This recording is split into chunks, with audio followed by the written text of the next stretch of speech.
The Lincoln Trail Health Department held the first of 3 pop-up vaccine clinics here at the Sign of the Dove Church in Radcliffe.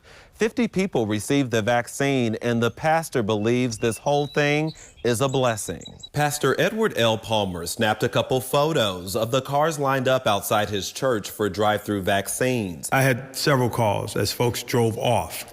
They would call the church and thank me for allowing this opportunity to happen for them. The pop-up clinic at this Hardin County church on March 26 was part of the health department's effort to add more vaccine access. They're focused on getting shots to those people living in poverty, people of color, and ethnic minority groups in these rural areas. They can't get off work. A lot of folks can't get off work to come to some of the clinics that are available. So that's one of the reasons we're having an evening clinic at our next location. We're trying to make it as accessible as possible. Health officials say disadvantaged groups are no more likely to contract COVID compared to other demographics.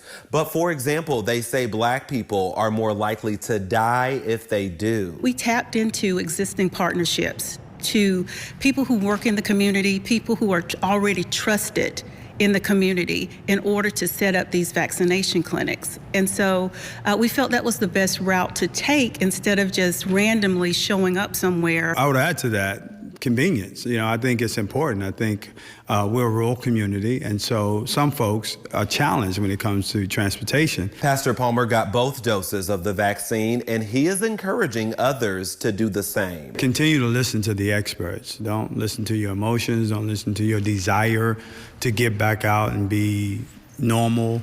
Listen to the experts. In Radcliffe, Marvis Herring, WLKY News. Marvis, thank you. The next 2 pop-up vaccination sites are in E-Town. Tomorrow, the site will be at Warm Blessings on Dixie Avenue. And on April 9th, it will be at First Baptist Church on Bishop Lane. Now, you do need to have an appointment. If you want to sign up, you can find a link for more information on our website, WLKY.com, or by downloading our free mobile app.